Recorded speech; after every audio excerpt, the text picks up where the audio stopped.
Ya está transmitiendo. Bueno, pues buenas tardes. Estamos muy contentos de estar nuevamente aquí después de 8 sesiones a lo largo de este año de la pandemia. Y bueno, pues también muy contentos de presentar esta, que será la última sesión del 2020, pero también para darles la sorpresa de que ya nos hemos organizado para retomar actividades en el 2021 con este mismo formato de presentar gente muy experta en su campo, abrir un debate y empezar a dejar ese debate para después también entre todos poder, digamos, retomar las líneas, las ideas, las hipótesis y poder empezar a elaborar una agenda para debatir el tema de los procesos migratorios en nuestra región latinoamericana.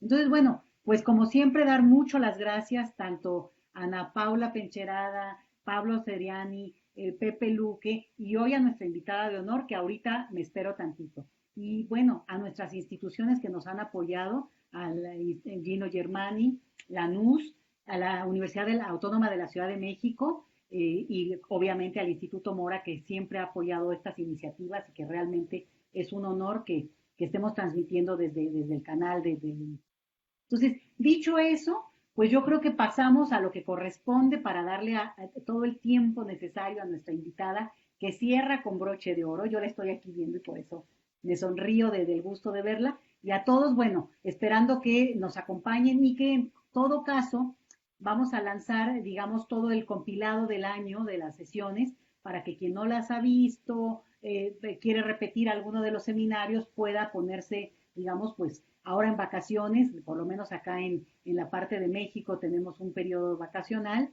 y poder hacer esa revisión. Muchísimas gracias y aprovechando entonces le doy la palabra a mi colega Pablo Seriani para que presente a nuestra invitada de honor. Muchas gracias, Leti. Bueno, buenas tardes a todas y a todos. Y bueno, no paso directamente a presentar a nuestra invitada especial, invitada de lujo, como decías, Leti, un broche de oro para cerrar este ciclo de charlas de este año. Está con nosotros Feline Freyer. Feline, muchísimas gracias por aceptar la invitación. La verdad que será un placer escucharte. Feline es profesora, es investigadora en la Universidad del Pacífico, en Perú, donde es profesora del Departamento Académico de Ciencias Sociales y Políticas de la Universidad, investigadora del Centro de Investigación de la Universidad, de la UP.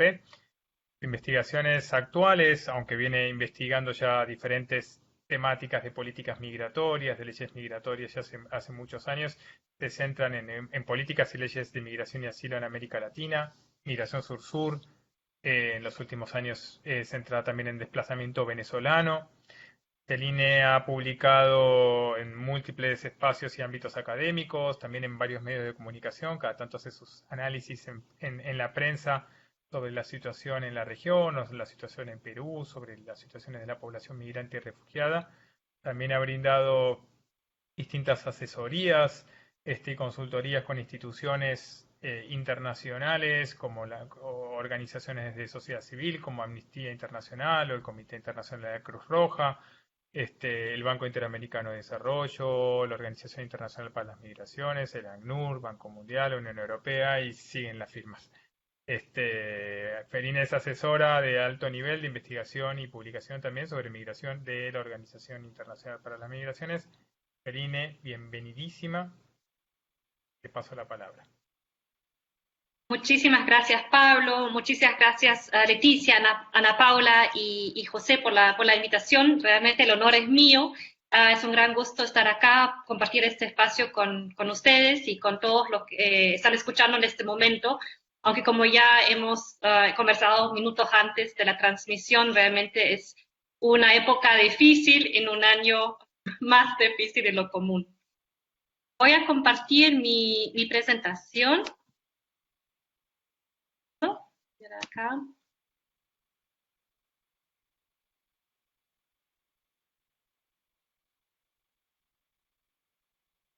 Y ya la ven, ¿correcto?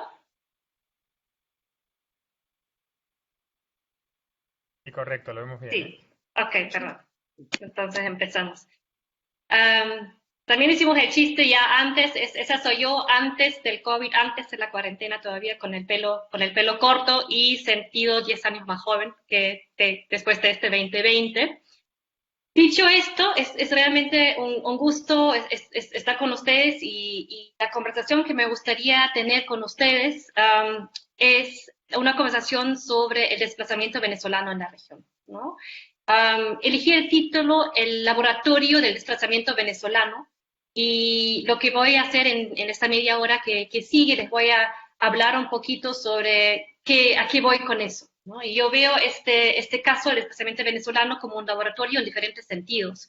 Lo veo como un laboratorio socioeconómico, político, social, ¿no? Para la región, pero también un laboratorio en el sentido académico, ¿no? Y teórico. Entonces, quiero hablar un poquito sobre lo que hemos hecho con mi equipo desde la Universidad del Pacífico en los 2 años pasados, sobre todo 2 o 3 años pasados, cuáles han sido nuestras líneas principales de investigación que hemos encontrado y qué tipo de conversaciones siento que deberíamos tener tanto en el ámbito teórico, académico teórico, pero también en la incidencia política.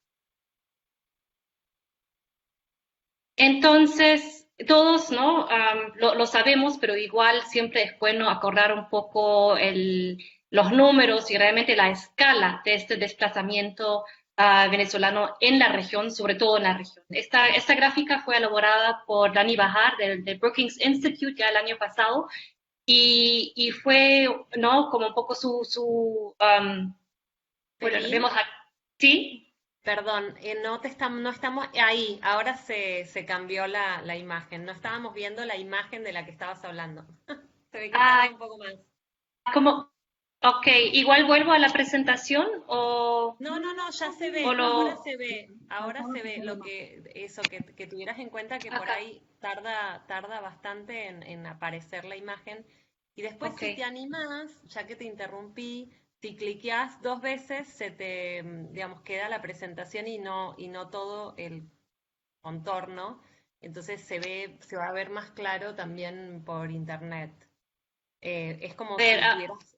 Fíjate que abajo de todo hay en la esquina inferior izquierda, tenés Sí. 3 botones, el tercero es el de presentación. En la esquina Ay. de abajo, a la izquierda, tenés 3 botoncitos. em, Yo el estoy en que es el... como si fuera una pantallita, el tercero es para que Sí, se te muestre como presentación. pero yo lo tengo acá arriba quizás porque estoy en el Firefox y ahí me dice Stop Sharing, entonces creo que si lo aprieto va a desaparecer. Bueno, no importa, igual se ve, no te preocupes. ¿Está bien así? Entonces sigo así nomás, Sí, perfecto, ¿ya? no te preocupes. Ok. Entonces, esto, ¿no? Es una gráfica que se publicó en el Brookings Institute el año pasado, un poco con estimación, ¿no? De a dónde íbamos a llegar en este año 2020 con respecto a los números.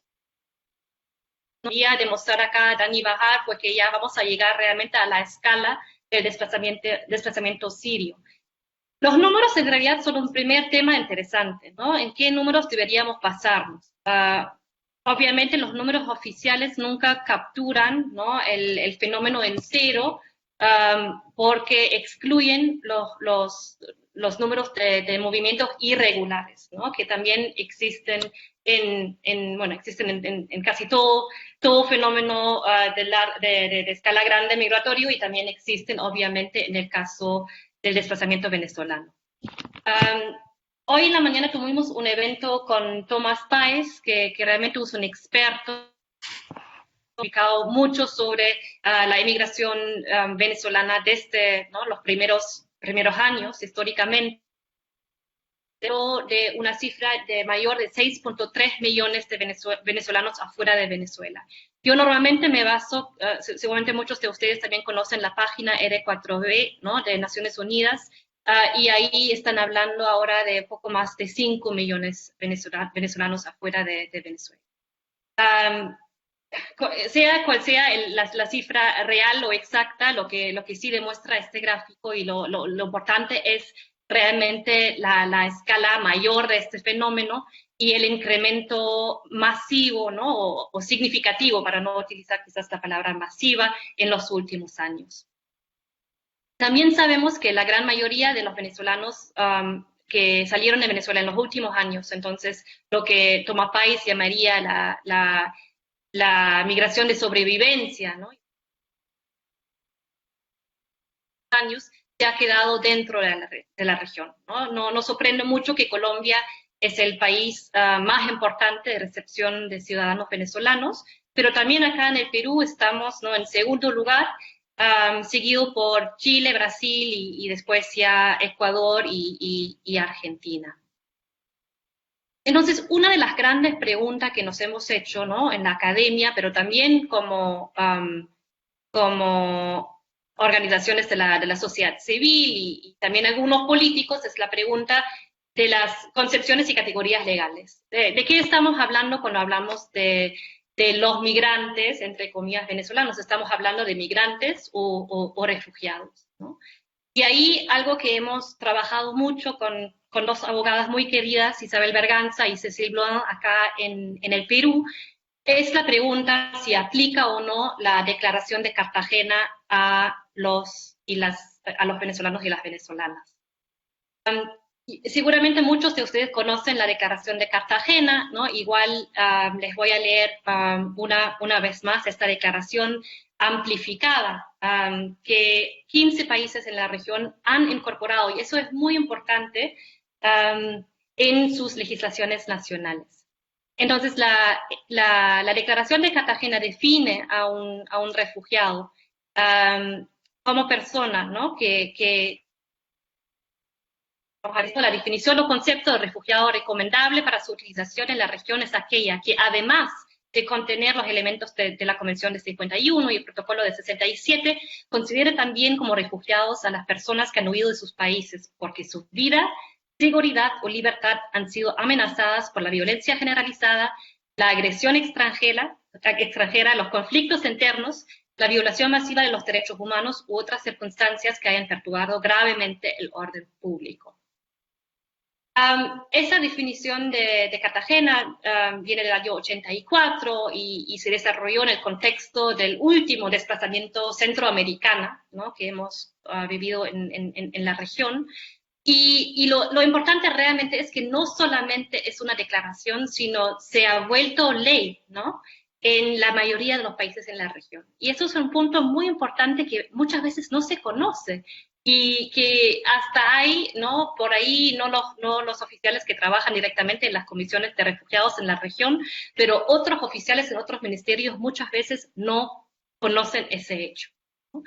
Y lo que hemos hecho con Isabel y Cecil en dos publicaciones, una en la revista chilena de Derecho, que se publicó en marzo de este año, donde nos enfocamos en el concepto de las violaciones masivas de derechos humanos, y otra publicación más reciente que en estos días salió en International Migration en inglés, donde donde analizamos no solamente las violaciones masivas de derechos humanos, sino también la violencia generalizada, y esta cuestión, ¿no?, es un poco ambigua de las circunstancias que hayan perturbado gravemente el orden público. Y primero, con la ayuda de Isabel y Cecil, realmente, porque yo no soy abogada, tratamos de definir un poco más estos conceptos que suelen ser un poco ambiguos, y después nos pasamos en los informes, ¿no?, y las declaraciones de organismos internacionales y de los estados de la región, por ejemplo la OEA, pero también el Grupo de Lima, el Proceso de Quito, para ver que, ¿no?, si aplica o no, basado solamente en lo que los mismos estados han dicho sobre la crisis en Venezuela, y claramente aplica, ¿no? Eso creo que es muy importante cuando hablamos sobre el fenómeno, cuando hablamos sobre tanto las reacciones políticas, pero también la integración socioeconómica de los venezolanos, entender que realmente en términos legales se trata de un flujo de refugiados. En la última sesión les habló Diego Acosta, ¿no? Diego Acosta conversó mucho sobre la historia, ¿no?, de las legislaciones de migración, sobre todo en la región, y esos paradigmas tanto de derechos humanos y regularización, pero también de seguridad y seguritización en la región. Les muestro esto porque esta inclusión de de esta definición ampliada es importante porque realmente posiciona a América Latina o algunos países, ¿no?, de la región en un lugar líder en el mundo. Lo que hicimos en este trabajo con un colega muy querido en Londres, con Jean-Pierre Gauci, hicimos un coding de las legislaciones de refugio, las leyes de refugio y los estándares de protección de la Unión Europea, ¿no? Eso un poco porque lo que encontramos es que, por lo menos antes del desplazamiento venezolano, el ACNUR hablaba mucho sobre América Latina como la nueva vanguard, ¿no?, la nueva región líder en el mundo, ¿no?, de protección de los refugiados. Este trabajo que se publicó también en este año, después de años, entonces el 2020 para nosotros ha sido un año muy productivo, pero no porque hayamos escrito todo, sino por alguna razón, como trabajos que ya habíamos como realizado en los últimos años salieron en este año, ¿no? Y yo creo que este trabajo es interesante justamente por la comparación entre regiones, entre la Unión Europea y América Latina, y intrarregional dentro de los países de América Latina. El gráfico a la derecha, en el 0, y perdonen si no se ve bien, es un poco el 0, es la Unión Europea, ¿no? Todo lo que está a la izquierda son países que son menos generosos, si quieren, en su protección de los refugiados, y a la derecha los países que son más generosos. Y ahí encontramos que Argentina, Brasil, Costa Rica, México, Ecuador, en teoría, ¿no?, el papel en las leyes extienden más derechos y más protección a los refugiados y solicitantes de asilo que la Unión Europea, y eso es un poco la conexión ahí. La definición de Cartagena realmente es un elemento, no el único elemento, sino un elemento clave. Relacionado a esta pregunta, también hemos hecho, o quizás dos, una pregunta, perdón, Ana, yo no estoy segura si ustedes ven, por ejemplo, ahora ven todos los 4 puntos, o estoy un poco confundida por la forma de cómo comparto la presentación. ¿Ustedes ahora ven los 4 puntos o solamente el título? Se ven los Se 4 ve puntos, todo. el título no, pero ya, los 4 puntos sí. Ya, perfecto. Yo quería hacerlo, soy malísima con las presentaciones, pero quería hacerlo como de la aparición en el tiempo, pero no pasa nada, ¿no? Entonces, vamos quizás en el orden que está acá. Yo creo que esta pregunta, ¿no?, ¿son migrantes o refugiados? Es una pregunta que es interesante en términos académicos, en términos teóricos, porque tenemos una literatura que está creciendo justamente sobre, ¿no?, los niveles de protección, ¿no?, y sobre todo son estudios jurídicos, ¿no?, esta comparación, ¿no?, la comparación intrarregional, y necesitamos más estudios, ¿no?, que explican por qué es así, ¿no?, porque vemos esta variación también dentro de la región. Pero también es una pregunta política, muy política, ¿no?, y lo vemos un poco en el trabajo de incidencia, que hay mucha discusión y muchos celos, como muchos de nosotros sabemos, entre la CNUD y la OIM, cómo se deben llamar o no los venezolanos. Entonces, a mí, no sé si lo debería decir acá o no, pero casi, yo estaba un poco con la duda si nos iban a publicar el artículo sobre la aplicación de Cartagena en la revista International Migration, porque es una revista, ¿no?, que recibe fondos de la OIM, pero por suerte es una revista independiente, y eso para mí lo menciono porque ahí veo el rol clave de la academia de poder, ¿no?, decir cosas que a veces las organizaciones, aunque estén de acuerdo o o oficiales que trabajan en organizaciones, no pueden decir tan fácilmente, ¿no? Entonces, esta cuestión, si son migrantes o refugiados y cómo los llamamos, es una cuestión sumamente politizada en la región. Y lo veo, ¿no?, a veces en la colaboración no solamente con esas organizaciones, también con otros organismos, con otras organizaciones que temen tomar posición a veces porque es un tema político y porque muchos países en la región no han tomado una posición clara, o más bien, como vamos a ver, no han aplicado Cartagena en la práctica, ¿no? Pero también está relacionado a esa pregunta, ¿no?, cuando hablamos sobre la crisis migratoria o la crisis de refugiados, algo que siempre hemos criticado, ¿no?, cuando pensamos en lo que se ocurrió en la Unión Europea con la crisis de los migrantes o refugiados en el 2015, vemos muchas paralelas, ¿no? Y ahí hay varias personas que están trabajando sobre esta cuestión, ¿no?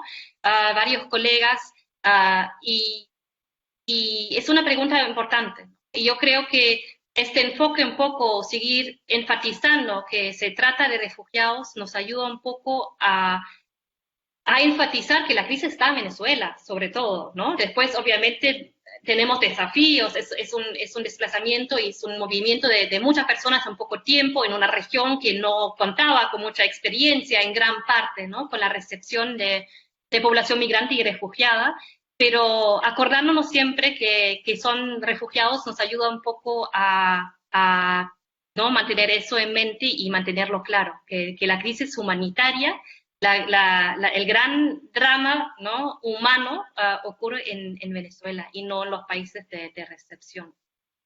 Otra cosa que hemos encontrado que me parece interesante y lo quería compartir es la autoidentificación y la falta de conocimiento sobre Cartagena, no solamente en círculos por ahí académicos y políticos, sino también en la población venezolana. Entonces, hemos preguntado a más que 800 venezolanos en la frontera con Ecuador, eso fue en agosto del año pasado, cuando entraron al Perú, preguntamos si ellos mismos se identificaban como migrantes o refugiados. Y en un primer momento solamente el 38% quería que eran refugiados.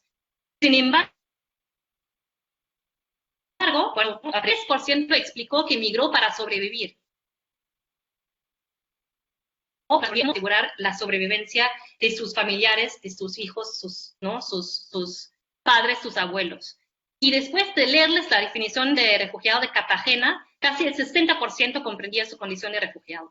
Entonces, eso me parece muy interesante, porque en esas entrevistas, no fue una encuesta, pero después también entrevistas a profundidad, y muchos decían, no, pero los refugiados son los sirios, los refugiados son los africanos en el Sahel, en los campos, ¿no? de refugiados. Los migrantes, queremos trabajar, ¿no? Entonces, creo que también, si vuelvo a esta pregunta inicial, ¿un laboratorio de qué? ¿No? Realmente el desplazamiento venezolano también es un laboratorio para testear y para cuestionar cuánto sentido, ¿no? tienen estas categorías y la categorización de personas como migrantes, migrantes voluntarios, migrantes refugiados en la práctica.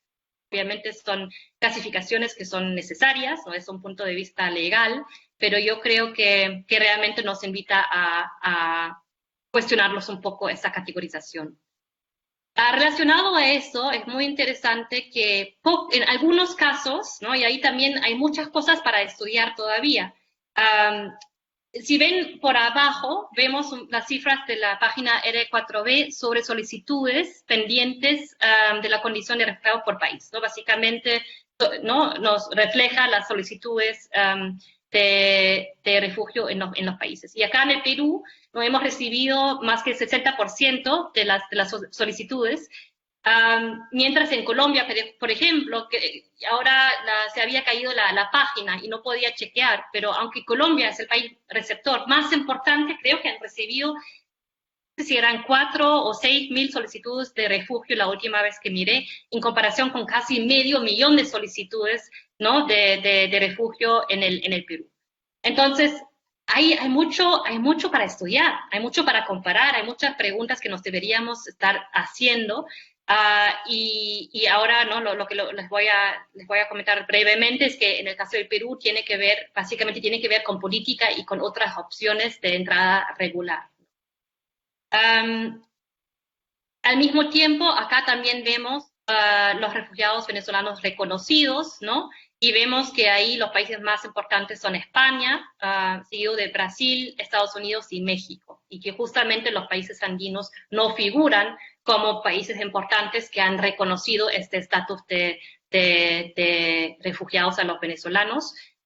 Brasil y México, ¿no? hasta ahora son los únicos países que claramente han aplicado a Cartagena a grupos, no a todos, pero a grupos de personas venezolanas. Ok, Lo que quería hacer, y ya veo que el tiempo es cruel, y yo pensé que iba a tener un montón de tiempo, y me queda tiempo, pero no tanto como yo pensaba. Entonces voy a ir un poco más rápido, y lo que quería hacer es acercarme ahora un poco más, ¿no? Primero a la región andina y después al caso peruano. Quería hablar un poco sobre las reacciones políticas frente a la migración venezolana en los países andinos. Y ahí hemos hecho un trabajo ya de 2 años casi con Diego Acosta y también con Cécile Blanc, donde categorizamos un poquito las diferentes reacciones políticas en todo Sudamérica, no solamente en los países andinos. Y lo que me gustaría destacar ahí es que, ¿no? Quizás un poco en relación a la presentación de Diego, es que aunque haya, ¿no? En las leyes mecanismos de regularización para los ciudadanos venezolanos, son pocos los países que han utilizado estas vías existentes, por ejemplo, Argentina y Uruguay, ¿no? A través de la aplicación unilateral de la visa Mercosur, pero la gran mayoría de los países en la región han elegido reacciones ad hoc y muchas veces reacciones políticas que fueron decretadas por decretos ejecutivos, ¿no? Y eso, otra vez, el laboratorio, el gran laboratorio, ¿no? Realmente es una prueba, este desplazamiento, esta migración venezolana es una prueba para estos marcos legales que en comparación internacional son bastante progresistas. Y mi interpretación también con mis coautores, en este caso con Soledad Castillo, hemos trabajado el tema en la región andina, es que justamente se tiene que entender las reacciones políticas en el contexto del presidencialismo y el hiperpresidencialismo latinoamericano, y como se ha vuelto un tema político, ¿no? El deseo de mantener el control sobre la política migratoria por parte de los ejecutivos. Con Soledad hemos comparado, por ejemplo, las reacciones de Ecuador, Perú y Colombia, y encontramos ahí un poco un research puzzle, ¿no? Como se dice en inglés, un poco algo sorprendente, que Colombia, aunque Colombia realmente ha recibido el mayor número de venezolanos y sigue recibiendo el mayor número de venezolanos, ha mantenido una política más abierta, lejos de perfecta, ¿no? Pero más abierta que Ecuador y Perú, ¿no? Ecuador y Perú en un primer instante sí dieron diferentes programas o visas, ¿no? Programas de regularización o visas, ¿no? Pero a partir del 2018, ya hacia fines de 2018, realmente vimos reacciones bastante restrictivas, ¿no? En estos dos países en comparación con Colombia.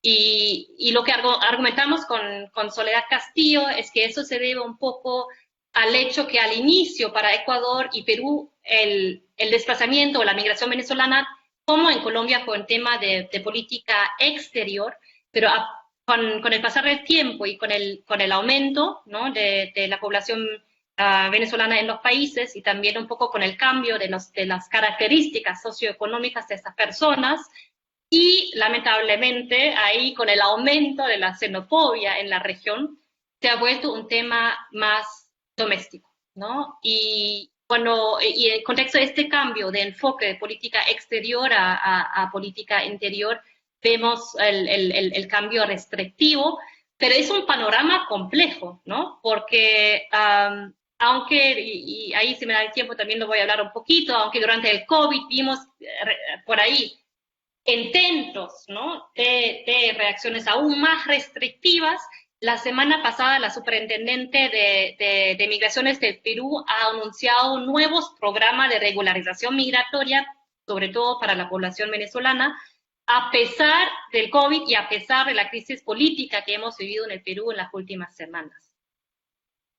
Sin embargo, el argumento un poco con Soledad es que Colombia está en otra situación, porque Colombia sigue viendo Venezuela y la migración o el desplazamiento venezolano como un asunto sobre todo de política exterior, y además también es un tema un poco de pragmatismo, ¿no? Porque aunque bien ningún país de la región controla sus fronteras y los venezolanos llegan a Ecuador, llegan a Perú y siguen llegando, y la migración siguió también durante las fases ahora de cierres de fronteras por el COVID, ¿no? Pero para Colombia es mucho más difícil pretender de tener control sobre su frontera, ¿no? Entonces ahí vemos un poco más una actitud de más pragmatismo y también mayor colaboración con los donantes internacionales, ¿no? Para incorporar a la población venezolana en sus políticas socioeconómicas.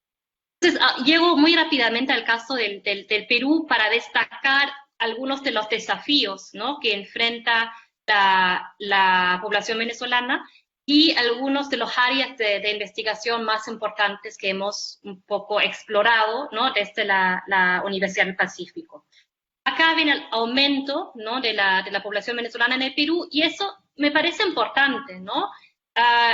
Tendemos a criticar mucho desde la academia. Está bien que criticamos y está bien que decimos que aplica Cartagena y que realmente es una violación de Estado de Derecho, ¿no?, reconocer a los venezolanos como refugiados, pero también hay que ver la realidad, y la realidad es que eso es un flujo masivo o muy significativo, y que si lo comparamos, ¿no?, con reacciones en la Unión Europea de países en mucho más o mucho mejores condiciones de recibir a una población vulnerable, han sido relativamente generosas las reacciones, ¿no?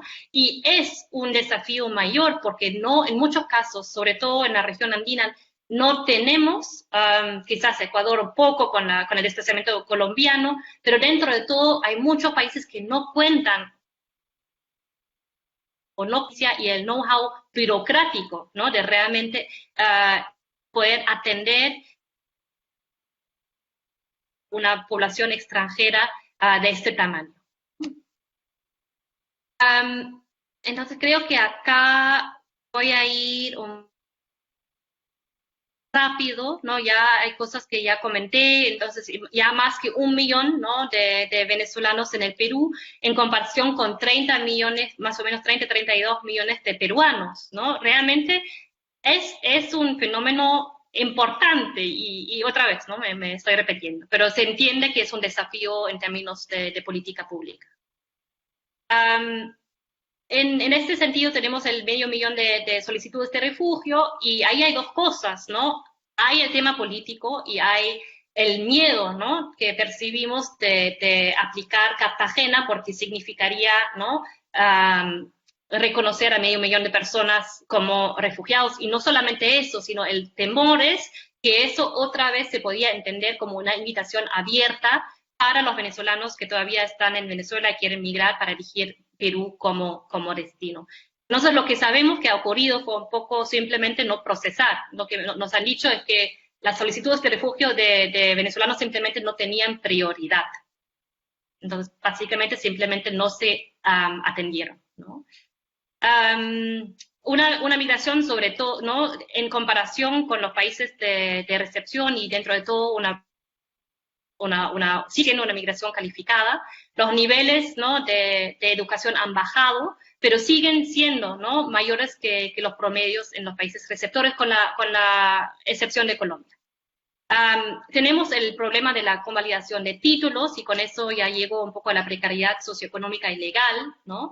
Tenemos esta precariedad regular o legal porque, por ejemplo, en el Perú tienes medio millón de personas, y solamente voy a hablar sobre los solicitantes de refugio, que ni siquiera han recibido su carnet de solicitantes, sino han recibido un papelito, ¿no?, o en persona, o cuando iniciaron el proceso online, y simplemente no se los reconoce, ¿no?, en la práctica sus derechos por desconocimiento, ¿no? Y son los propios oficiales en diferentes ministerios, son los empleadores que no saben que es un solicitante de refugio y no aceptan ese tipo de documentación precaria, ¿no?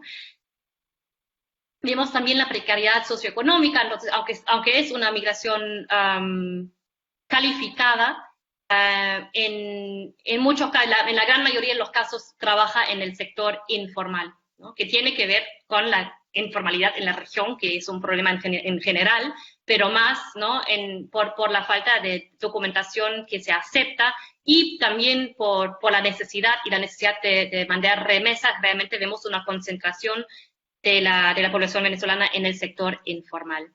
Con el COVID, ¿no? Esa precariedad ha aumentado y fueron cifras realmente muy preocupantes. Ahí hemos colaborado mucho con el think tank Equilibrium Sende, que han hecho varias rondas de encuestas representativas y realmente fue terrible. Acá tuvimos cuarentena entre marzo y junio y vimos que la mitad de las personas casi venezolanas tenía un riesgo alto de desalojo. Habían bajado las remesas, solamente una tercera parte estaba abastecido, ¿no? en media cuarentena, y no recibieron el bonus. Acá los peruanos sí recibieron un bonus estatal, ¿no?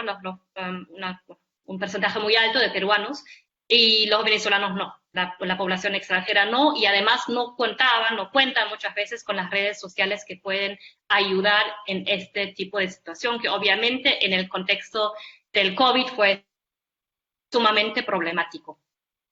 Me gustaría destacar, y voy a ir rápido para ir cerrando ya, pero me gustaría destacar el nuevo grupo Caminar, que es un grupo de investigadoras, sobre todo, de 7 países en la región, que realmente han hecho un gran trabajo en desarrollar una agenda de investigación, sobre todo sobre el COVID y el impacto en las políticas, el impacto en la población migrante, y que están, formo parte del grupo, pero sobre todo las otras miembros del grupo están en el proceso de escribir como varios artículos, ¿no? Publicaciones sobre esta investigación comparativa, que me parece sumamente importante, ¿no? Hacer más a través de los países, tener más enfoques comparativos.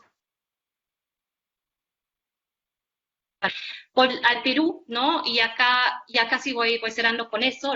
Hemos visto diferentes problemas, ¿no? Problemas y barreras a una integración socioeconómica sostenible. Y si tienen interés, pueden ver estas propuestas de política pública que tenemos sobre estos temas, que se basan en investigación original que hemos hecho en los últimos 2 años y también durante el COVID. Entonces, los obstáculos son obstáculos legales para el ingreso y la permanencia regular en el Perú, ¿no?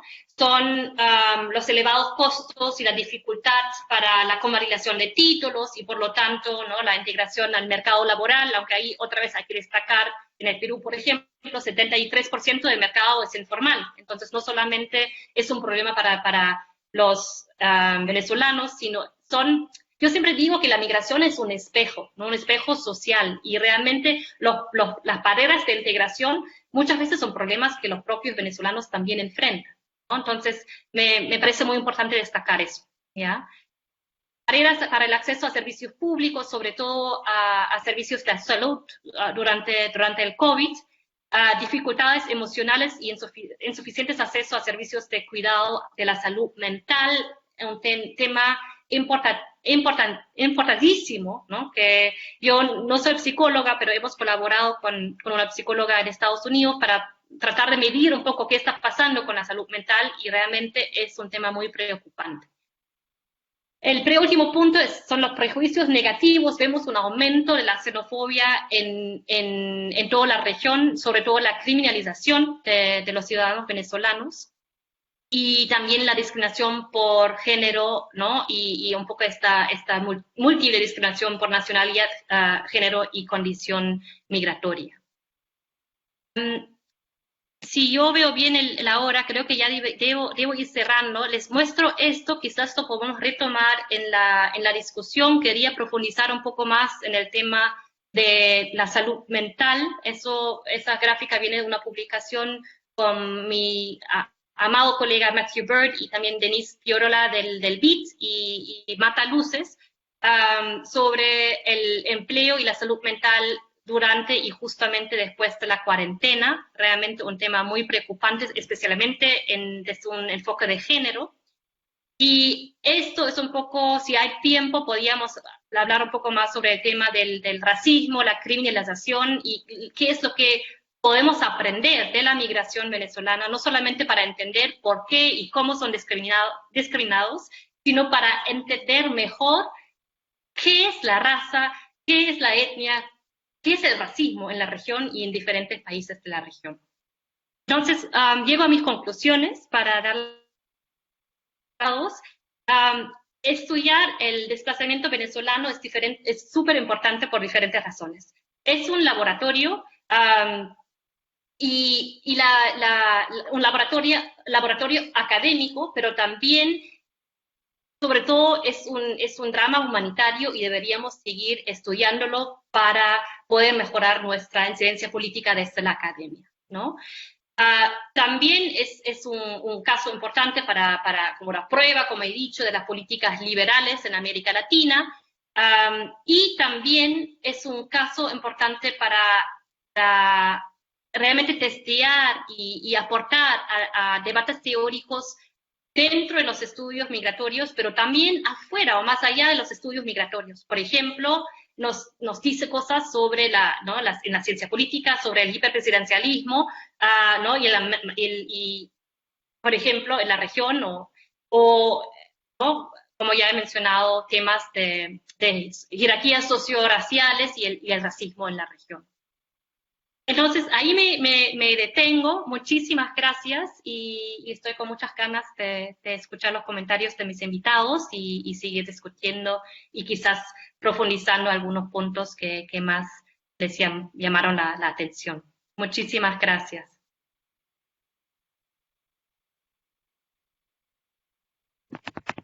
No, hombre, muchísimas gracias a ti también. Adelante, Ana.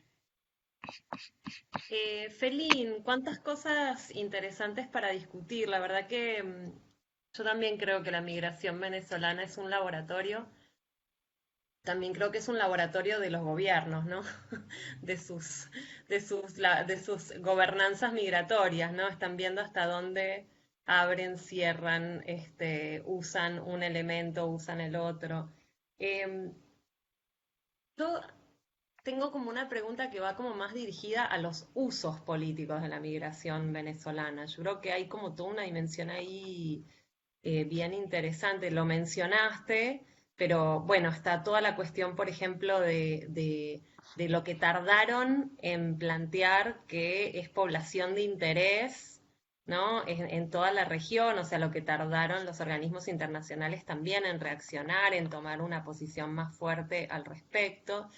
Entonces a mí me gustaría como ver si podés un poquito contarnos la diferencia entre lo que es el posicionamiento de ACNUR OIM, esta alianza que veo que sacamos todos muchos datos de la plataforma de venezolanos, que está buenísima, me parece que también es como interesante en términos de coordinación de estos dos organismos que normalmente iban por canales muy, muy separados, de repente encuentran en la migración venezolana digamos, una oportunidad de trabajar de una manera más coordinada.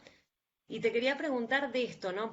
Digo, está el último informe, el de 2019, donde para sorpresa de todos crean una categoría específica para venezolanos. Tardan años en plantear que se trata de una crisis de refugiados. Entonces, un poco ver si podemos, porque vos dijiste, tomamos cosas del Grupo Lima, tomamos elementos de los organismos internacionales, han tomado distintas cosas, pero a mí me parece que son como niveles diferentes y me gustaría como ver cómo vos analizás esos distintos niveles.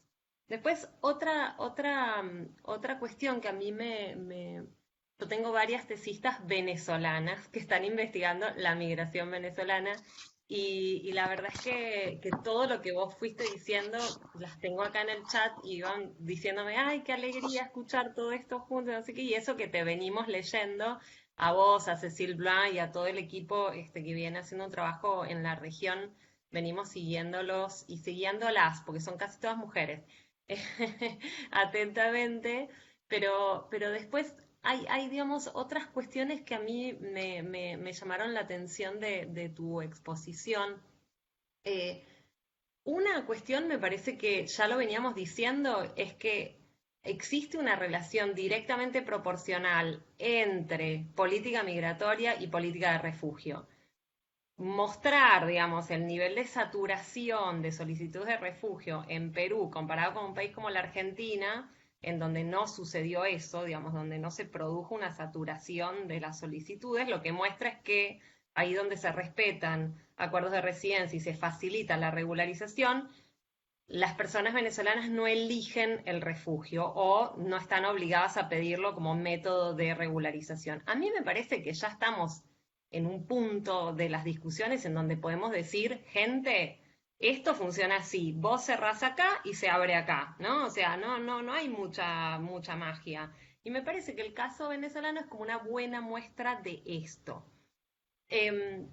Después el otro punto que a mí me parece también como súper interesante de lo que vos planteabas, que la verdad es que no lo tenía tan presente. Yo vengo trabajando la hiperejecutivización de la política migratoria y vos hablás del hiperpresidencialismo. Claro, da la casualidad, ¿no? que en nuestra región son sistemas muy presidencialistas, son todos sistemas presidencialistas, entonces la hiperejecutivización también tiende a producir una exacerbación de la cabeza del Ejecutivo, pero yo creo que es más un fenómeno de las agencias vinculadas al Ejecutivo y a las formas del Ejecutivo, donde el Ejecutivo genera, digamos, legisla a través de decretos, es decir, pasa por encima del legislativo, pasa por encima en muchos casos del judicial, porque los tiempos del judicial siempre son más lentos,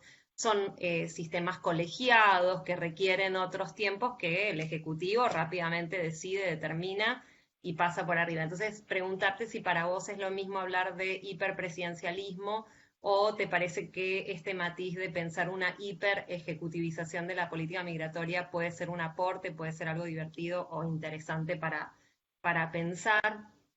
Y después lo otro que querría como plantear tiene que ver con algo que dijo Eduardo Domenech en su exposición y que a mí me parece súper importante. Él lo tomó en otro sentido, pero yo quiero hablar de la temporalidad, ¿no? En Argentina hay una frase hecha que dice, los pobres pagan con su tiempo, ¿no? O sea, van a ser atendidos en el hospital, pero todo es con tiempo, todo es dedicando mucho más tiempo y gastando su tiempo vital en colas, en filas, en pedidos de turno, en esperar que el especialista te atienda o esperar un turno en el colegio que elegiste, ¿se entiende? O sea, los pobres pagan con su tiempo. Y Eduardo Domenech hizo como una reversión la reversionó, ¿no? Esa frase tan instalada, y él dijo, en realidad lo que hay que pensar es que el control migratorio se ejerce muchísimo a partir de la variable temporal, acortando los tiempos, por ejemplo, para la expulsión, ¿no? Él le hablaba del caso argentino, y dilatándolo infinitamente para los trámites, ¿no? Desde los trámites de refugio hasta los trámites de regularización documentaria. Y después hay otro elemento que yo lo estaba viendo en los datos que llegaste a mostrar de las encuestas que han ido realizando, que también tiene que ver con la variable temporal, que son los procesos de integración, los procesos de consolidación de una residencia, no solo a nivel documentario, sino a nivel de con la migración siempre se produce un desclasamiento, ya lo sabemos, o sea, por el hecho de emigrar la persona pierde, se desclasa, ¿no? Hasta que logra convalidar títulos, hasta que logra obtener un trabajo que se parece o que se acerca a sus capacidades y todo esto. Entonces, yo también quería preguntarte en relación con la temporalidad, algo que vi muy fuerte, que en uno de los datos que no llegaste a contar, pero que sí apareció, la Filmina, decía 48% de los entrevistados tenía títulos universitarios, pero solo el 1% logró convalidarlos, ¿no? Entonces, una variable que aparece muy fuertemente en nuestras investigaciones, con mis tesis y con los trabajos que venimos haciendo sobre migración venezolana, tiene que ver con eso, ¿no? O sea, siempre todas las variables se empeoran digamos, si hay menos tiempo, ¿no? de residencia. Todas las variables tienden a mejorar, todas las variables tienden a ser, digamos, a acusarse, a volverse más complicadas en los primeros años de una migración. Entonces, yo quería preguntarte también si ustedes están viendo esta cuestión como una cuestión central a la hora de hacer sus análisis, de interpretar los procesos de integración de venezolanos y venezolanas, en el sentido de que es una migración tan nueva, ¿sí? Que todavía no ha generado suficiente presencia, si querés, cultural, todo lo que se llama el capital simbólico, el capital cultural, no lo tienen todavía. Y es mucho más que tener un trabajo o no tenerlo, es tener las redes, ¿no? Que es un poco lo que vos decías del COVID. Bueno, ahí mi intervención, perdón, larguísima, pero tenía ganas de hacerte como varias preguntas, que son preguntas que nos vienen taladrando en nuestro equipo y bueno, aprovecharte que estás acá. Gracias, Felín. No, gracias, gracias. Todos comentarios muy, muy, muy pertinentes. Empezamos con la pregunta del uso Felín, político, ¿no? Migrante. Felín, ¿Sí? en general lo que hacemos es una primera ronda como de comentarios, preguntas. Igual te insisto, algo que siempre les digo a las personas que invitamos, es un diálogo, no tenés por qué contestar todas las preguntas que te hacemos, o sea, con tranquilidad, vos contestá lo que quieras, lo que puedas, o incluso podés irte por un camino que tengas ganas, que te faltó decir algo. O sea, no te sientas obligada a contestar todo lo que te preguntemos, ni a responder todo lo que digamos, porque es un poco la idea es armar un diálogo, ¿no? Estaba José. Sí, muchas gracias por tu exposición, me encantó, sobre todo que yo soy peruano y soy refugiado desde hace 30 años, 32 años. Yo estaba pensando en cómo ubicar la construcción xenofóbica del migrante venezolano en el Perú. ¿Cuáles son las variables, cuáles son los elementos que influyen en esta construcción xenofóbica que viven los venezolanos en Lima, en Perú en general? Y eso lo comparo un poco con lo que pasa en Chile y un poco en Argentina. En Chile, por ejemplo, el nacionalismo construido durante la dictadura militar fue una variable muy importante para ser ocupada como factor de discriminación y de xenofobia hacia los migrantes peruanos que llegaron a partir de los 90. En Perú, por ejemplo, tenemos el legado fujimorista, lo que yo denomino el síndrome de Fujimori. Cuando hablamos de hiperpresidencialismo en Perú, en Chile, mucha gente deja de lado un dato de la realidad importantísimo, que esos hiperpresidencialismos, esas instituciones políticas han sido construidas sobre constituciones elaboradas y construidas por dictaduras. Entonces no hay un consenso, no hay una legitimidad y es una institucionalización del totalitarismo, del autoritarismo andino, que genera la xenofobia, genera los procesos de nacionalismos burdos, chabacanos, como el peruano, por ejemplo. En ese sentido, considero que es muy importante tomar en cuenta esta variable y también otra que es muy importante. Felizmente que en Argentina, los argentinos lucharon contra la dictadura, construyeron una sociedad civil autónoma, que fue la que encabezó el proceso de transición política. En Chile pasó igual. En Chile y en Argentina hay sociedades civiles basadas en una narrativa de los derechos humanos densa, importantísima, fuertísima, pero en Perú, en cambio, la sociedad civil peruana, las organizaciones de la sociedad civil peruana fueron derrotadas simbólicamente por el fujimorismo. Por ejemplo, si uno hace una revisión de los trabajos sobre los refugiados peruanos de Fujimori, no existe un solo trabajo sobre el refugio peruano ocasionado por la dictadura de Fujimori. Entonces, en la narrativa política, en la cultura política peruana, esta idea del refugiado es una idea que termina definiéndose en términos en el imaginario popular, termina definiéndose como terroristas, estalinistas, senderistas, ¿no? Y ese elemento hay que considerarlo también. Otra cuestión importante es también entender el contexto en el cual se construye la migración venezolana hacia el Perú. El Perú es el país más neoliberal de América Latina. Es el único país donde simbólicamente e institucionalmente triunfó una dictadura como la de Fujimori. Y no considerar ese elemento es hacer un análisis casi en el vacío político, desde mi punto de vista. En ese sentido, pues, mi primera pregunta la aterrizo de la siguiente manera. No es posible, no es necesario considerar la cultura política post-fujimorista para explicar la construcción xenofóbica hacia la migración venezolana. Y otra pregunta más que te quiero quiero hacer es la siguiente. Los migrantes ecuatorianos, bolivianos, peruanos en Argentina, Chile y en otros países andinos, que han sido discriminados, al interior de ellos han construido élites que han generado organizaciones políticas de reafirmación. O sea, en Chile hay organizaciones políticas de peruanos, en Argentina hay una por lo menos, en Bolivia hubo otra, en Ecuador hubo otra. En el caso venezolano, los venezolanos tienen algún nivel de organización autónoma incipiente. Es solamente eso, Felina, y gracias por tu brillante exposición. Paso yo. Eline, nada, primero felicitaciones, muy buena tu exposición. Antes de hacerte una pregunta, no quiero hacer más que una para no quitar tiempo a que puedas responder las preguntas que quieras, pero están algunas preguntas que llegaron por el Facebook, así que me toca leerlas. Madison González dice, ¿es autoidentificación de no refugiados, aunque emigraron para sobrevivir? Se debe a la imagen que se ha vendido de que los refugiados son solo quienes vienen de las guerras. A su vez, nos cuesta reconocer como venezolanos que estamos mal, porque nuestra posición es de tener una esperanza inagotable. Todo va a pasar, todo va a salir bien, nada dura para siempre. Para nosotros todo lo malo es circunstancial. Eso dice Madison. Luego Dulce Castillo dice, Feline, excelente presentación. Tengo algunas preguntas. ¿Qué logros o avances consideras se han logrado desde la academia para la promoción de los derechos de las personas migrantes en América del Sur?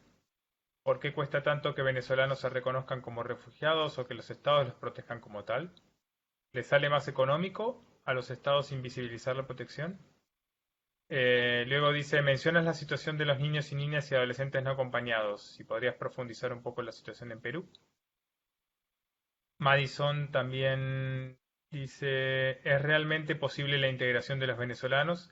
¿Es algo que depende exclusivamente del tiempo y de las políticas públicas? Y luego Jessica Paola Vargas Guzmán dice, ¿cómo pensar la validez del conocimiento con válida, reválida a nivel regional?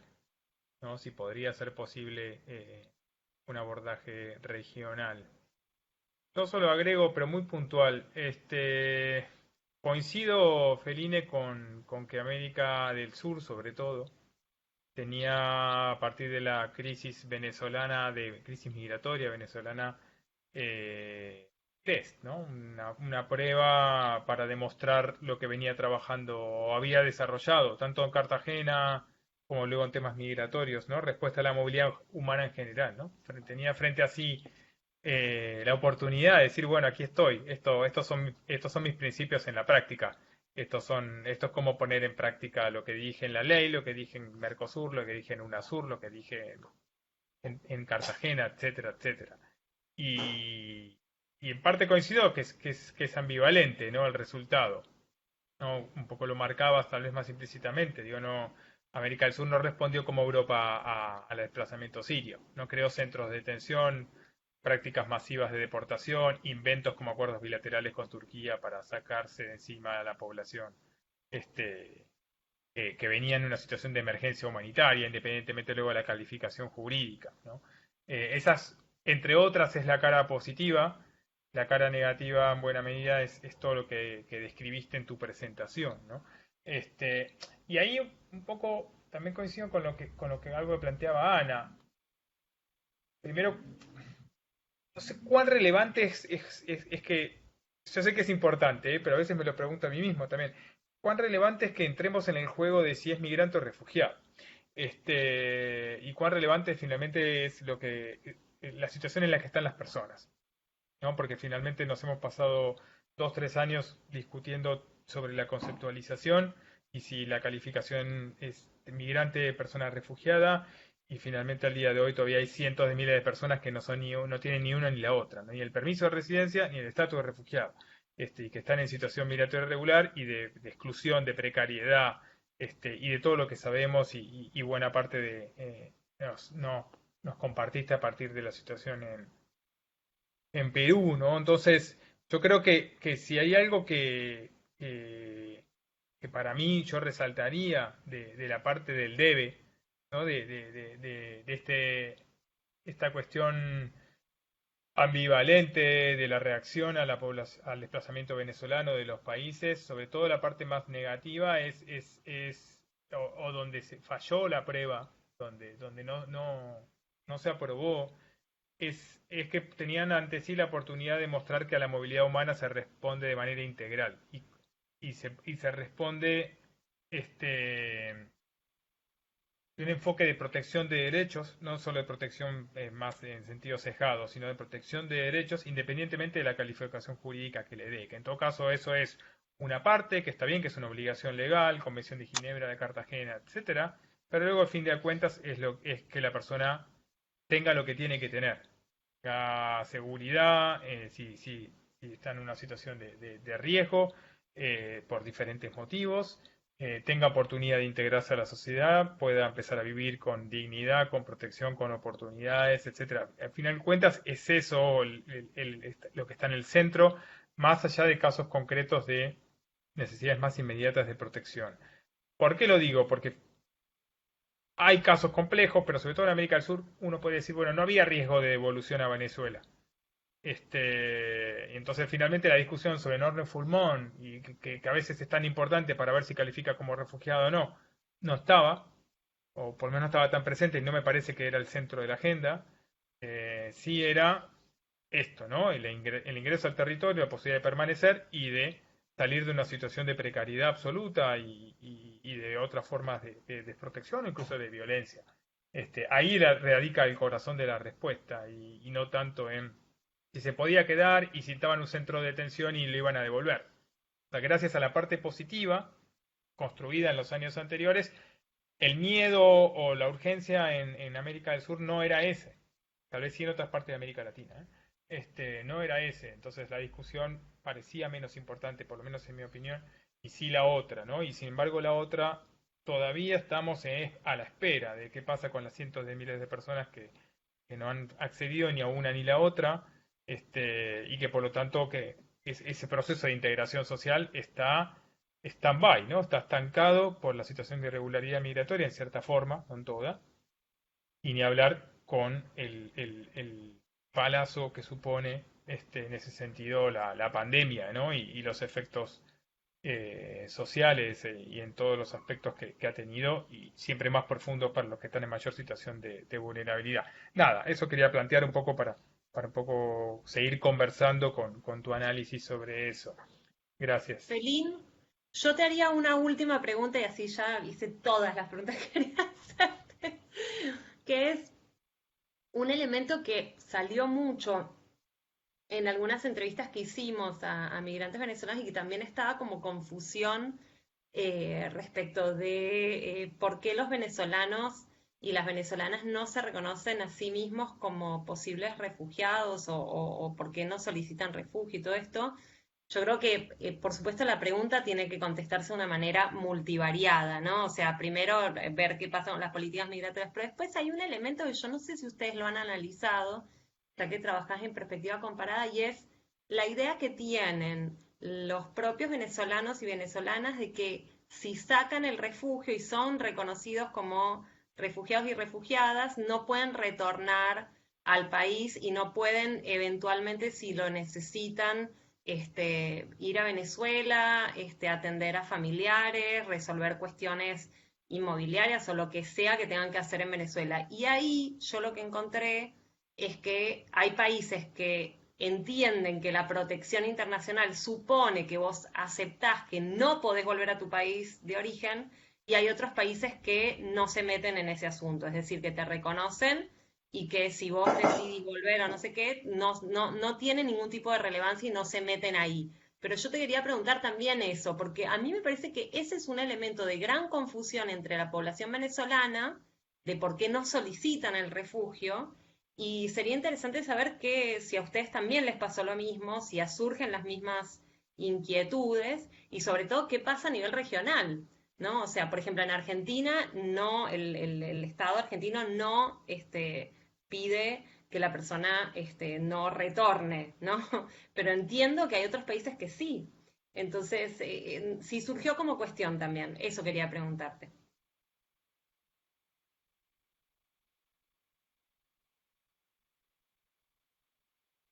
Súper. ¿Ya me toca? ¿Sí? ¿Me escucha? Ya. Muchísimas gracias por todos los comentarios y las preguntas. Voy a tratar de responder a mucho de lo que han dicho y quizás podemos volver al final a mi presentación para demostrarles el gráfico de Pink Floyd, para hablar un poco sobre las jerarquías socioraciales y José el tema de la xenofobia y también el contexto político ahí. Entonces, ¿importa o no, Pablo? Yo creo que depende un poco de qué estamos hablando. Si estamos hablando, por ejemplo, sobre la institucionalización de este paradigma liberal en la región, ¿no? En las leyes de refugio y la aplicación de la ley, importa un montón, ¿no? Si eso es nuestra pregunta. Entiendo que por ahí para la realidad de las personas importa menos. También entiendo lo que tú dices, que nos deberíamos enfocar en garantizar derechos, ¿no? Para la población desde un enfoque de derecho general de la persona y no de la categoría legal. Pero también creo que depende un poco del ámbito y del tipo de pregunta que queremos responder. Yo creo que este tema de institucionalización ¿no? de ideas o paradigmas más progresistas, más garantizantes de derechos, es importante. El tema de la implementación es importante. El tema de brecha entre legislación y práctica es importante. Y desde un punto de vista de incidencia también es importante, porque yo siento que aunque no vayamos a lograr un reconocimiento prima facie en toda la región de los venezolanos y las venezolanas como refugiados, si desde la academia empujamos por Cartagena, optimista, es más probable que se abren otras vías. Y les doy el ejemplo del Perú, y ahí del público, ¿no? Que muchos como académicos nos preguntamos por lo menos 3 veces a la semana, ¿tiene sentido todo lo que estamos haciendo? ¿No? Pero, por ejemplo, sé que el ACNUR en el Perú utilizó nuestras publicaciones, ¿no? Para en reuniones cerradas argumentar por Cartagena, ¿no? ¿Perú va a aplicar Cartagena? No, pero por lo menos, ¿no? Tienen sustento y pueden utilizar nuestras publicaciones para empujar, para que se den otras soluciones. En el caso del Perú, por ejemplo, mencioné este anuncio, todavía no es política, y yo solamente lo creo una vez que se implementa, pero la superintendente de migraciones, Ana Paula, ¿no? Tu pregunta entre ¿no? la conexión entre ambos ámbitos, anunció que todos los solicitantes de refugio van a recibir una visa humanitaria. Con eso van a recibir un carnet de extranjería, ¿no? un documento de identidad que sí se reconoce en la práctica, y esta calidad migratoria, ¿no? humanitaria está en la ley, entonces se aplicaría un mecanismo que está en la ley, mejor que esos programas ad hoc que ya hemos visto. Y yo creo, ¿no? o quiero creer por lo menos, que ahí empujar por Cartagena y destacar que es una población vulnerable con el derecho, ¿no? de protección internacional sí es importante. Quizás ahí, Ana Paula, esta cuestión, ¿no? El uso político, totalmente de acuerdo, y lo mencioné, todos sabemos que hay ciertos celos entre las diferentes instituciones, porque dependiendo cómo calificas o categorizas una población, pueden o no fluir ciertos fondos. También estoy de acuerdo que dentro de todo la cooperación entre OIM y ACNUR, por lo menos en el Perú, ha sido bastante buena, ¿no? Y quizás mejor que antes, y ahí estoy de acuerdo que puede ser una oportunidad. Pero lo que vimos un poco en nuestro análisis es que la posición del ACNUR fue un poco ambiguo, ¿no? Dijeron Cartagena ya hace 2 años, pues dijeron que no queríamos decir eso, y después recomendaron otra vez, ¿no? Que sí se debería aplicar, o por lo menos destacaron, ¿no? a través del tiempo, que realmente es una población en necesidad de protección internacional. Yo sé que hubo ¿no? mucho malestar un poco con esta nueva categoría, y lo entiendo, ¿no? porque la nueva categoría del informe anual del ACNUR habla sobre los venezolanos desplazados fuera de Venezuela, creo, si no me equivoco. Eso más o menos es el término nuevo. Y por lo que he escuchado, fue un tema político, ¿no? que querían incluir a los venezolanos, pero no podían decir que población bajo el mandato del ACNUR, porque también es el mandato de la OIM, Eso es un poco lo que he escuchado. No puedo citar a nadie, pero yo creo que eso es un poco lo que se dio. Pero yo sé que para muchos se sintieron como, muchos venezolanos que dijeron que se sintieron como realmente más, no sé, vulnerados en sus derechos. ¿Y por qué somos ahora alguien, ¿no? Dijo que ya, y el año que viene simplemente hablan sobre los venecos, ¿no? Entre comillas, y realmente fue una expresión de malestar en este sentido. Y yo creo que otra vez es un tema y una pregunta importante, Pablo. ¿Qué pasa, no? ¿Por qué es importante esta pregunta de categorías legales? Yo creo que porque es un riesgo a veces también el invento, ¿no? de nuevas categorías cuando ya existen, ¿no? vías de regularización y categorías legales aplicables. ¿Por qué vimos como hay diferentes declaraciones? Básicamente en esas publicaciones vemos diferentes voces, ¿no? Pero nos enfocamos un poco tanto en organizaciones y organismos internacionales, porque sí, normalmente reflejan las posiciones oficiales de los estados, y también lo complementamos con los reportes de ONGs como Amnesty, etcétera, ¿no? Pero sobre todo lo importante fue un poco que los voceros o las organizaciones, mecanismos, procesos, Grupo de Lima, de los estados mismos, utilizaron, ¿no? un lenguaje y describieron la situación en Venezuela, a veces realmente utilizando los mismos términos que encontramos, ¿no? en la definición ampliada. Entonces, eso fue un poco la idea. Los círculos, ¿no? de política migratoria, de refugio, no sé si en español hablamos de policy cycles, ¿no? Sí, se habla de círculos de política también. Yo siento que ahí tenemos una separación artificial en la literatura y deberíamos ver que tanto, ¿no? el enfoque de la política migratoria y la política de refugio van de la mano y están como de overlapping, ¿no? Entonces yo siento que ahí deberíamos, desde un punto de vista teórico, realmente ver ambos fenómenos y los determinantes de política en conjunto. También muy cierto lo que tú dices, ¿no? Que son diferentes vías de ingreso. Pablo, eso quizás otra vez apoya un poco lo que tú dijiste, que al final para la mayoría de las personas se trata de tener algún estatus regular y sostenible, con lo cual no se pueden integrar, pueden trabajar, pueden mandar remesas y pueden hacer respetar sus derechos socioeconómicos en los países receptores. Ana Paula, súper interesante la pregunta, hiper-ejecutivismo versus hiperpresidencialismo, ¿no? Yo creo que ahí, y fue imposible en 30 minutos, disculpo, porque siempre es una decisión que tomamos en 30 minutos, ¿no? Hablamos de mucho, pero de manera superficial, o hablamos de poco, pero profundizamos más. Y yo creo que deberíamos embarcar más estudios comparativos. Y justamente ahí el ámbito político es sumamente importante, pero no solamente el ámbito político, sino el nivel de institucionalización, ¿no? Tanto de la democracia, ¿no? En términos muy generales, como de estos paradigmas más liberales de una política de migración y refugio, que no puedes comparar el nivel de institucionalización, ¿no? De este paradigma en Argentina o en Ecuador, ¿no?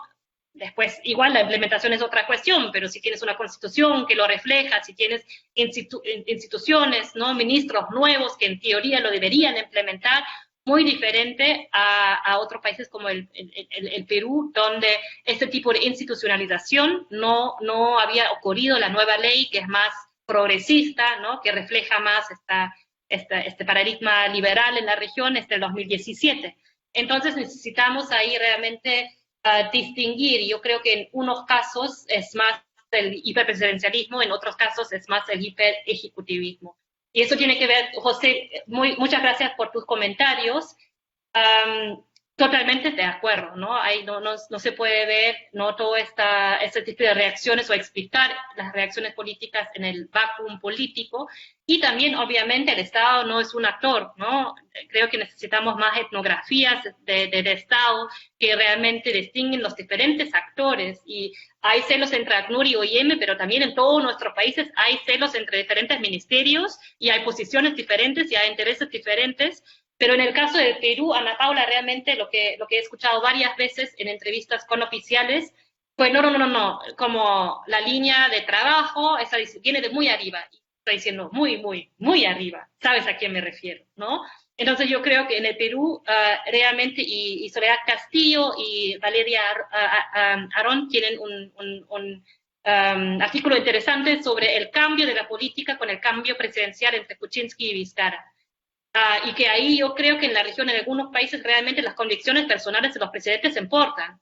Y Kuczynski, un neoliberal, pero liberal, un internacionalista liberal también, para él el tema de Venezuela fue un tema de democracia y derechos humanos y de intervenir, ¿no?, para un cambio democrático, ¿no?, en su discurso, mientras Vizcarra no era internacionalista y a él le importaba más el voto doméstico. También el contexto ya era otro y la xenofobia ya había aumentado. El tema del tiempo, muy brevemente, totalmente de acuerdo, y ahí creo que también sería interesante hacer más comparaciones. Es el tiempo, y yo con el tiempo también relaciono la corrupción, ¿no? Y eso es yo también soy migrante alemana en el Perú. Yo tenía que hacer un cambio de mi estatus migratorio. No fue posible conseguir una cita con Interpol, simplemente imposible. Y yo al final la conseguí, no pagué, pero la conseguí por un contacto, soy honesta. Y fui, y me contaron venezolanos en la cola que, no, esa cita la tienes que comprar, ¿no? Vas a los grupos de Facebook y ahí te dicen, ¿no?, a quién contactar, y te venden la cita. Los que no saben, en ese caso yo, la experta migratoria que no sabía dónde comprar las citas en Interpol, ¿no?, para qué sirven tantos años de estudios, o no pueden pagar, ¿no?, se quedan atrás en esta cola temporal, Ana Paula, ¿no? Y lo vemos en muchos ámbitos. Y en este caso, ¿no?, yo me puse muy triste, quizás muy ingenua, pero no sé bien quién vende ahí, si es la misma policía o si son personas que habían sacado, pero como lo yo interpreté, fue la misma policía, ¿no?, vendiendo las citas en Interpol. Sí, es el tiempo, es el dinero, es la información, ¿no? Eso también son un poco las barreras más importantes para la convalidación de títulos, por ejemplo. Y ahí va todo de la mano, porque lo que vemos en el Perú, por ejemplo, para ya saben, los títulos, muchas veces tienen que pagar una multa migratoria, ¿no? Porque ya no pueden convalidar es terrible cuando pasa eso, ya saben, no pueden sacar la convalidación de título, validar. Tenés que acordarte validar, viene de validación, validar. Ahí salió, convalidar. Muchas veces el problema es el tiempo que demora, la falta de información y el dinero, porque no solamente es el costo de la convalidación, sino muchas veces tienen que estar en estatus migratorio regular, muchas veces han estado afuera de un estatus migratorio regular y tienen que pagar las multas, que por día no es mucho, pero a través del tiempo, ¿ya?, se vuelve mucho, sobre todo cuando estamos hablando de familias enteras que se tienen que regularizar. Y yo creo que otra vez ahí sería muy interesante comparar un poco más, ¿no?, diferentes escenarios, diferentes situaciones a través de la región.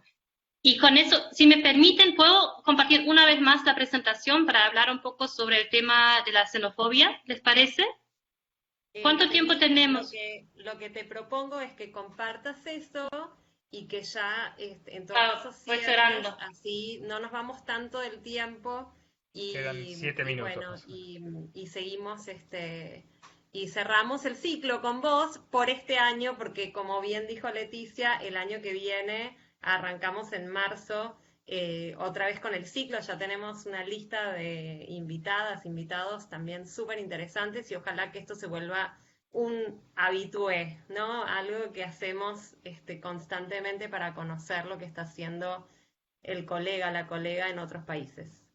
Buenísimo.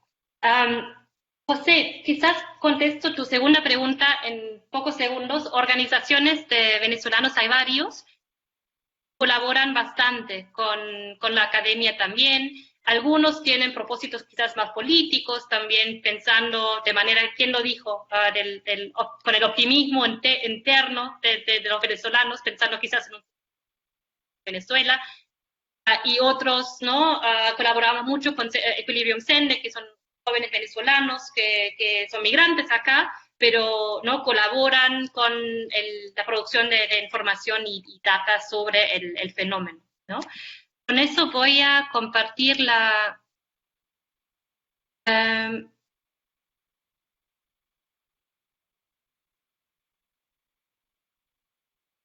voy a compartir la presentación una vez más.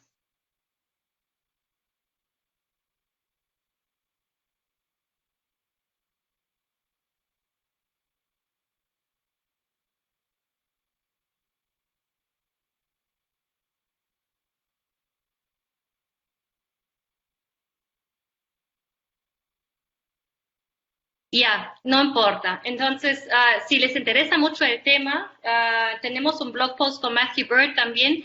Es lindo el gráfico porque robamos de Pink Floyd.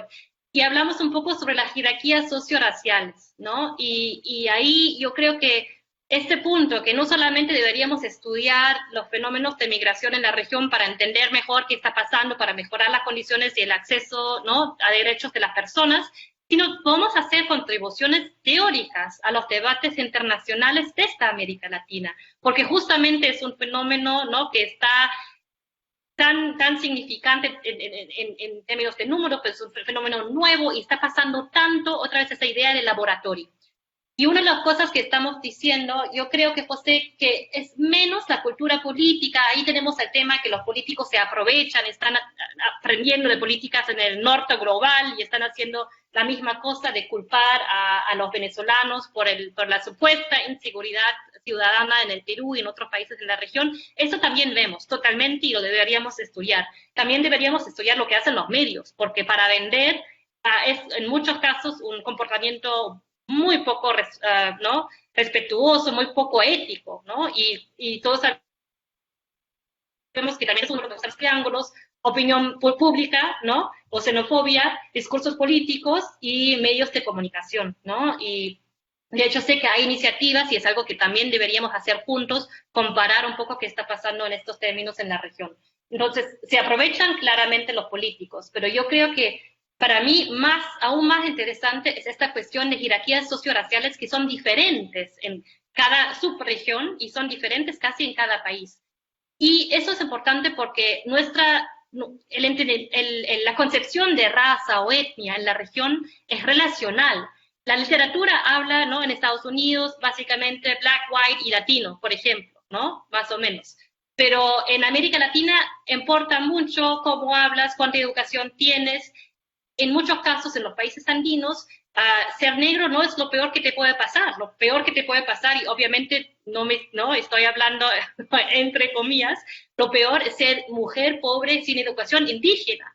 Y lo que pasó en el Perú es que los venezolanos no parecen ser indígenas. Por ahí son, ¿no?, mixed race o mulatos o morenos, dependiendo del término correcto y apropiado de cada país, pero no son indígenas. Y en un primer instante, de hecho, la reacción fue muy positiva. Fue un discurso de